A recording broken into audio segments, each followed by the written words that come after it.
আপনার জন্ম সনদটি হয়তোবা অনেকদিন আগে করা, সেজন্য বাংলায় আছে বাট ইংরেজিতে নেই। তো কিভাবে আপনি আপনার জন্ম সনদটি আপনার হাতে থাকা স্মার্টফোন দিয়ে বাংলা থেকে ইংরেজি করে ফেলতে পারেন, আজকের ভিডিওতে মূলত সেই প্রসেসটা আপনাদেরকে দেখাবো। তাহলে চলুন আর কথা না বলি, মূল ভিডিওটা শুরু করা যাক। জন্ম সনদটি বাংলা থেকে ইংরেজি করার জন্য প্রথমে আপনাকে চলে যেতে হবে ক্রোম ব্রাউজারে। দেন আপনি সার্চ বার বা অ্যাড্রেস বারে গিয়ে লিখবেন BDRIS, তারপর হচ্ছে ডট দিয়ে লিখবেন GOV.VD, লিখে আপনারা এন্টার করবেন। এবারে আপনাদের সামনে এই সাইটটুকু চলে আসবে। জাস্ট এখান থেকে শুরুতেই আপনাদের দেখেন দুইটা ট্রি লাইন্স রয়েছে। জাস্ট উপরে যে ট্রি লাইন্সটা রয়েছে ছোট করে, এখানে একটা ক্লিক করতে হবে। ওকে, ক্লিক করার পর এখান থেকে হচ্ছে আপনার জন্ম নিবন্ধন, এটাতে চাপ দিয়ে ধরে রাখতে হবে। জাস্ট চাপ দিয়ে ধরে রাখবেন। ধরে রাখার পর এরকম একটা ট্যাব আসবে। সো এখন বাইরের দিকে ক্লিক করে দিবেন, এটা চলে যাবে। তারপর এখান থেকে আপনারা একটা ড্রপ ডাউন মেনু দেখতে পারবেন। এইখানে দেখেন বেশ কিছু অপশন রয়েছে। ওকে, সো আমরা যে কাজটা করব, আমরা প্রথমে এখান থেকে সিলেক্ট করব জন্ম নিবন্ধন তথ্য সংশোধন আবেদন। দেখেন নিচের দিকে রয়েছে জন্ম নিবন্ধন তথ্য সংশোধন আবেদন, এখানে ক্লিক করব। ক্লিক করার পর এরকম একটা ইন্টারফেস চলে আসবে।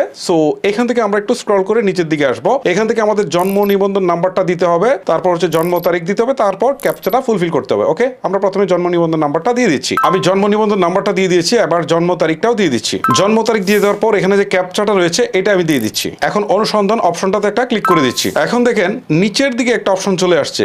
জাস্ট এই অপশনটাকে যদি আমি একটু উপরে তুলি, তাহলে দেখেন এখানে নির্বাচন করুন নামে একটা অপশন রয়েছে। তার আগে দেখেন আমার সমস্ত ইনফরমেশন গুলো কিন্তু এখান থেকে শো করছে। ওকে, সো এখন আমি যে কাজটা করবো, নির্বাচন করুন অপশনটাতে একটা ক্লিক করব। ক্লিক করার পর একটা পপ আপ শো করছে। সো এখান থেকে বলছে আপনি কি নিশ্চিত। তো তারপর এখান থেকে কনফার্ম রয়েছে, বাতিল রয়েছে। সো আমরা কনফার্মে ক্লিক করব। ক্লিক করার পর এখন এরকম একটা ইন্টারফেস চলে আসছে। ওকে, সো আমরা এই কাজটুকু স্মার্টফোন দিয়ে করতে পারবো, বাট এই যে এখন যেরকম হচ্ছে একটু প্রবলেম ফেস করতে হবে। যেহেতু আপনাদেরকে একটু ইজিলি দেখানোর দরকার, সেই ক্ষেত্রে আমার মনে হয় যে আমরা কম্পিউটার থেকে দেখাই, আপনাদের জন্য সুবিধা হয়। যাদের কম্পিউটার আছে তারা কম্পিউটার দিয়ে করবেন, আর যাদের কম্পিউটার নেই তারা স্মার্টফোন দিয়ে করবেন, বাট আপনাদের একটু কষ্ট হবে। ওকে, চলুন আপনাদেরকে নিয়ে যাই আমি আমার ল্যাপটপে। অলরাইট, আমরা চলে আসলাম আমাদের কম্পিউটারে। শুরুতেই দেখেন এখান থেকে বলছে যে আপনি কতবার জন্ম নিবন্ধন সংশোধনের আবেদন করতে পারবেন। এটা কিন্তু সবার ক্ষেত্রে একই না, এক একজনের এক এক রকম হতে পারে। ওকে, আচ্ছা, প্রথমে যে বিষয়টা আপনাকে সিলেক্ট করতে হবে সেটা হচ্ছে এখান থেকে তথ্যগুলা সিলেক্ট করতে হবে। যেমন বিষয় আছে, সো বিষয়ের পাশেই দেখেন এখানে একটা ড্রপ ডাউন মেনু আছে। এখানে ক্লিক দেওয়ার পর আপনাকে সিলেক্ট করতে হবে যে আপনি কোন কোন জিনিস পরিবর্তন করতে চান। ওকে, এই যে জন্ম তারিখ, এটা কিন্তু ইংরেজিতে দেওয়ার কোনো দরকার নেই।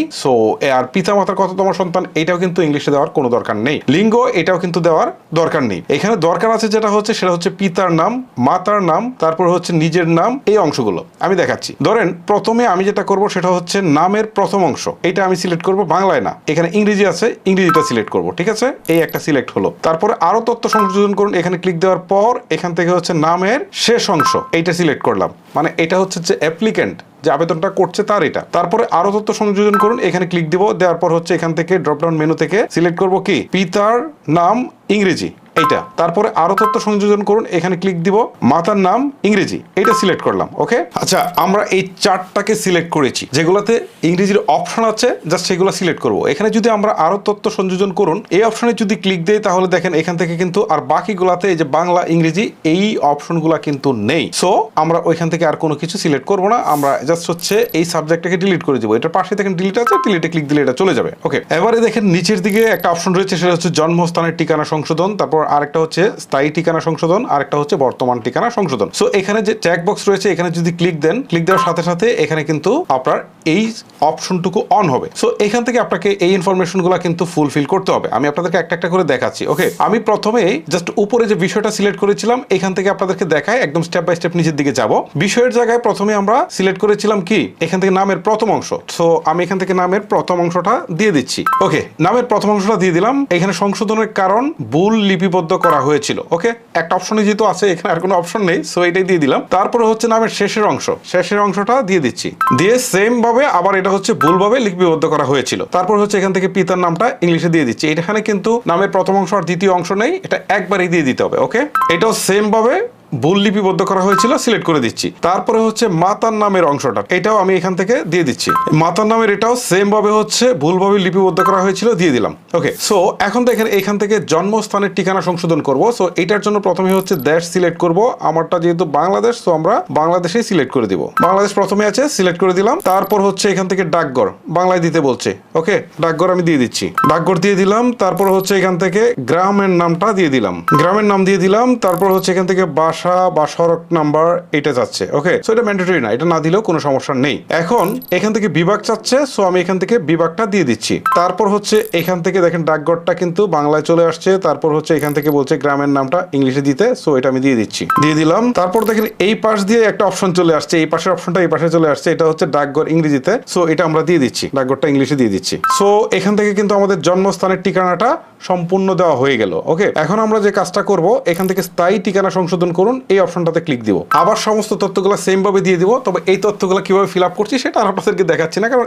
একই জিনিস, ঠিক আছে, সেম ভাবে দিয়ে দিচ্ছি। আচ্ছা, উপরে আরো একটা অপশন অন হয়েছিল, সেটা হচ্ছে জেলা, যেটা আমি আবারও মিস করে গিয়েছিলাম, এটা আমি জেলাটাও দিয়ে দিচ্ছি, এই যে জেলাটাও দিয়ে দিচ্ছি। এখন কিন্তু আমার তথ্যগুলো একদম সম্পূর্ণ ফুলফিল হয়েছে। তারপর এখান থেকে আচ্ছা, একটা মানে একটা ফুলফিল করলে আরেকটা আসতেছে, সেটা আমার খেয়াল ছিল না। সিটি কর্পোরেশন ক্যান্টনমেন্ট উপজেলা, আচ্ছা ঠিক আছে, উপজেলা যেহেতু আসছে এখন উপজেলাটাও দিয়ে দিচ্ছি। ওকে, সো উপজেলাও দিয়ে দিলাম। এখান থেকে আবার ইউনিয়নও আসছে, ওরে বাবারে একটার পর একটা আসতেছে। ওকে, দিয়ে দিলাম, দেখি এখন আরো কিছু আসে কিনা। না, আর কিছু ওয়ার্ড আসছে।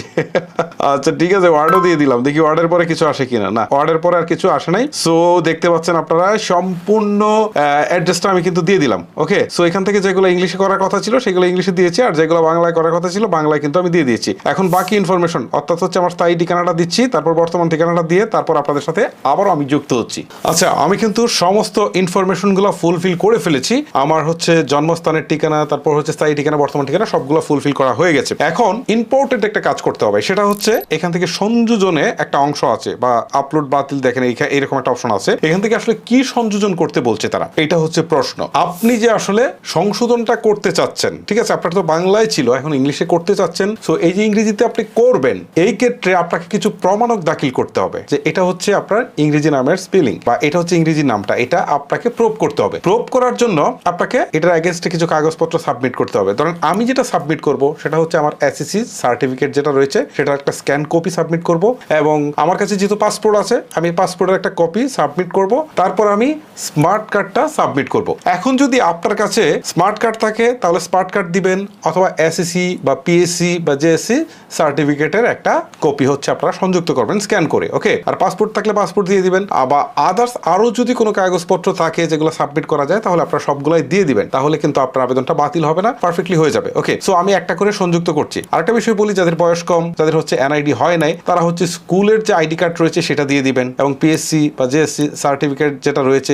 আপনার কাছে যেটাই থাকুক প্রমাণক হিসাবে আপনাকে অবশ্যই সাবমিট করতে হবে। ওকে, এখন দেখেন কিভাবে করবো সেটা। সংযোজন এই অপশনটাতে ক্লিক করবো। তার আগে বলছি, আপনি যেটা সংযুক্ত করবেন যে ফাইলটা, এটা কিন্তু জেপিজি অর্থাৎ ছবির যে ফরম্যাট রয়েছে সেই ছবিতে, বা পিএনজি এই ফরম্যাটে কিন্তু আপনাকে এটা রাখতে হবে। ভালো করে ছবিটা তুলবেন স্মার্টফোন দিয়ে অথবা স্ক্যান করে, সেটা হচ্ছে জেপিজি ফরম্যাটে নিয়ে যাবেন, তারপর এটা এখানে নিয়ে আসবেন। আর এখানে প্রত্যেকটা ফাইল সর্বোচ্চ 2 মেগাবাইটের কথা বলছে তারা, 2 মেগাবাইটের মধ্যে হতে হবে। ওকে, দেখা এখন কিভাবে সংযুক্ত করবো। সংযোজন অংশতে ক্লিক করলাম, ক্লিক করার পর আমার ফাইলটা যেখানে আছে ডেস্কটপে, আমি ডেস্কটপে গেলাম। প্রথমে আমি দেই হচ্ছে এখান থেকে এসএসসি সার্টিফিকেটটা, সো এটা সিলেক্ট করলাম, তারপর হচ্ছে ওপেন অপশনে ক্লিক করে দিলাম। এখন এই যে স্টার্ট অপশনটা রয়েছে এখানে ক্লিক দিব। তার আগে হচ্ছে এখান থেকে ফাইল টাইপটা সিলেক্ট করে দেই। সো ফাইল টাইপে ক্লিক করার পর দেখেন ড্রপডাউন মেনুটা নিচে আসছে, আমি এটাকে একটু নিচে নিয়ে যাই তাহলে সুবিধা হবে বুঝতে আপনাদের। ফাইল টাইপটা এখানে আমি যেটা দিয়েছি সেটা হচ্ছে এসএসসির সার্টিফিকেট। এই যে দেখেন নিবন্ধিত ব্যক্তির এসএসসি সার্টিফিকেটের স্ক্যান করা কপি, এইটা আমি সিলেক্ট করে দিলাম। এখান থেকে সাব ফাইলের কোনো অপশন নেই, সো এখন এটা আপলোড করার জন্য স্টার্ট অপশনে ক্লিক দিব। এই যে দেখেন এটা কিন্তু আপলোড হয়ে গেছে। এখন আরেকটা করব আমি, সেই জন্য সংযোজন অপশনে ক্লিক দিব। দেওয়ার পর আমি হচ্ছে পাসপোর্টটা সংযোগ করে দেবো। সো পাসপোর্টটা সিলেক্ট করে ওপেন করে দিলাম। এখন হচ্ছে এখান থেকে জাস্ট ফাইল টাইপের জায়গায় আমি পাসপোর্টটা সিলেক্ট করে দিব। আচ্ছা, এইখানে আমি আসলে পাসপোর্টের অপশনটা দেখতে পাচ্ছি না, সো আমি পাসপোর্টটা নিচ্ছি না, এটা ক্যান্সেল করে দিই। সো আমি সংযোজন অপশনে ক্লিক করে আমি এখান থেকে যেটা করবো সেটা হচ্ছে স্মার্ট কার্ডটা দিয়ে দিব। স্মার্ট কার্ড সিলেক্ট করে ওপেন করে দিচ্ছি। তারপর হচ্ছে এইখান থেকে এই যে দেখেন নিবন্ধনের ব্যক্তির জাতীয় পরিচয়পত্র, এটা সিলেক্ট করে দিব। সিলেক্ট করে দেওয়ার পর স্টার্ট অপশনে ক্লিক করে দিব। এখন দুইটা হয়েছে, দুইটাই এনাফ। পাসপোর্টটা হলে বেটার হতো, বাট পাসপোর্টটার কোনো অপশন এখানে নাই। তারপর নিজের অপশনটা এখান থেকে বলছে আবেদনের দিন ব্যক্তির সহিত, মানে তার সাথে সম্পর্কটা আসলে কি সেটা বলতে যাচ্ছে। যেহেতু আমি আবেদনটা নিজে করছি, সো এখান থেকে আমি নিজ সিলেক্ট করে দিচ্ছি। নিজ সিলেক্ট করে দিলে সাথে সাথে আমার নামটা চলে আসছে এখান থেকে।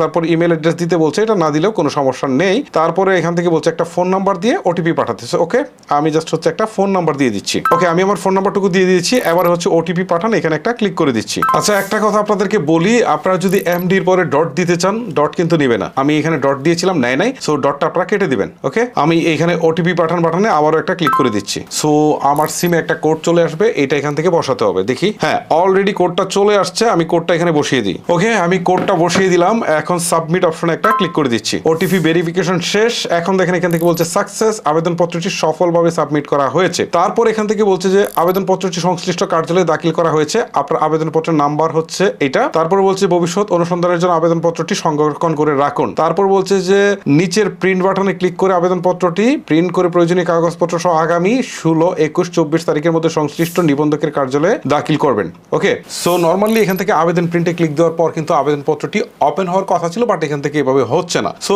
যদি আপনার না হয় তাহলে আপনাকে যে কাজটা করতে হবে, এই যে আপনার আবেদনপত্রের নাম্বার এই যে যেটা রয়েছে এটাকে জাস্ট হচ্ছে আপনার কপি করবেন। কপি করার পর হচ্ছে এখান থেকে জন্ম নিবন্ধন এইখানে ক্লিক দিবেন। ঠিক আছে, ক্লিক দেওয়ার পর হচ্ছে জন্ম নিবন্ধন আবেদনপত্র প্রিন্ট এখানে ক্লিক দিবেন। ক্লিক দেওয়ার পর আপনার সামনে এরকম একটা ইন্টারফেস চলে আসবে। এখান থেকে জন্ম নিবন্ধনের জন্য আবেদন, এখান থেকে আপনি যা সিলেক্ট করবেন জন্ম তথ্য সংশোধনের জন্য আবেদন, এইটা সিলেক্ট করবেন। তারপর হচ্ছে আপনার অ্যাপ্লিকেশন আইডি যেটা রয়েছে সেটা দিবেন এবং আপনার জন্ম তারিখটা কিন্তু দিয়ে দিবেন। আমি দিয়ে দিচ্ছি। সো জন্ম তারিখটা দেওয়ার পর প্রিন্ট অপশনে ক্লিক দিবেন। ক্লিক দেওয়ার সাথে সাথে আপনি দেখতে পারবেন যে আপনি যে এতক্ষণ ফর্মটা ফুলফিল করেছিলেন সেটা কিন্তু আপনার সামনে চলে আসছে। ওকে, এখন আপনি যে কাজটা করবেন, এই যে সেভ নামে যে অপশনটা থাকবে, যে সেভ অপশনে একটা ক্লিক করে দিয়ে আপনি হচ্ছে এটাকে সেভ করে ফেলবেন। ওকে, সো এখন কিন্তু আপনার কাজ এখান থেকে মোটামুটি শেষ। আপনি এই যে আবেদনপত্রটা প্রিন্ট করেছেন, মানে আপনি তো এটা ডাউনলোড করেছেন, যদি প্রিন্টার থাকতো তাহলে সরাসরি প্রিন্ট হয়ে যেত। যেহেতু আপনার বাসায় প্রিন্টার নেই বা আমার বাসায় প্রিন্টার নেই, সো এটা ডাউনলোড হয়নি, আমি এটাকে সেভ করে ফেলেছি পিডিএফ আকারে। এখন কোন একটা পেন ড্রাইভ দিয়ে কম্পিউটার দোকান থেকে নিয়ে গিয়ে এটাকে জাস্ট হচ্ছে প্রিন্ট করে ফেলবো। প্রিন্ট করার পর আমি যে অ্যাড্রেসটা দিয়েছি, বর্তমান অ্যাড্রেসটা দিয়েছি, সো সেই অ্যাড্রেসে আমার যদি ইউনিয়ন পরিষদ থাকে তাহলে ইউনিয়ন পরিষদ, পৌরসভা থাকলে পৌরসভা, অথবা যদি কাউন্সিলর অফিস থাকে তাহলে সেইখানে আপনারা চলে যাবেন এই আবেদনপত্রটার সাথে কিছু কাগজপত্র নিয়ে। তার মধ্যে 3 কপি পাসপোর্ট সাইজের ছবি নেবেন এবং আপনি যেসব ডকুমেন্টস এখানে অনলাইনে সংযুক্ত করেছেন, যেমন এসএসসি বা ইসিসি বা হচ্ছে পিএসসি বা জেএসসি সার্টিফিকেট, সেটা নেবেন। বা আপনি যদি সাথে সংযুক্ত করে থাকেন হচ্ছে আপনার এনআইডি কার্ডের ফটোকপি, তাহলে এই কাগজপত্রগুলো নিয়ে আপনি হচ্ছে চলে যাবেন ইউনিয়ন পরিষদ বা পৌরসভা, সেখানে গিয়ে হচ্ছে আপনি এই কাগজপত্রগুলো জমা দিবেন। সো জমা দেওয়ার সময় তারা কিন্তু আপনাকে একটা স্লিপ দিয়ে দিবে। সো আপনারা সেই স্লিপটা নিয়ে চলে আসবেন এবং এই আপনার যে ভুল যে ইনফরমেশনগুলো রয়েছে সেইগুলো তারা দেখে যাচাই বাছাই করবে। যদি দেখে সব ঠিকঠাক আছে, আপনি যা সাবমিট করেছেন প্রমাণপত্র হিসাবে সব ঠিকঠাক আছে, তাহলে আপনার এটা কিন্তু সংশোধন করে ফেলবে। সংশোধন হয়ে যাওয়ার পর আপনার ফোনে একটা এসএমএস আসবে। সেই এসএমএস এ তারা কিন্তু আপনাকে বলবে যে কত তারিখ গিয়ে আপনি জন্ম সনদটা সংগ্রহ করে নিয়ে আসবেন। তো সেই তারিখে গিয়ে আপনি আপনার জন্ম সনদটা আপনারা কালেক্ট করে নিয়ে আসবেন। সো এইভাবে কিন্তু আপনারা আপনাদের বাংলা জন্ম সনদটি কিন্তু সহজে ইংরেজি করে ফেলতে পারেন। গাইস, এই ছিল মূলত আমার আজকের ভিডিও। যদি আপনার কাছে ভিডিওটি ভালো লেগে থাকে তাহলে অবশ্যই লাইক করতে ভুলবেন না। আজকের মতো আমি হিমেল এখানে বিদায় নিচ্ছি। আল্লাহ হাফেজ।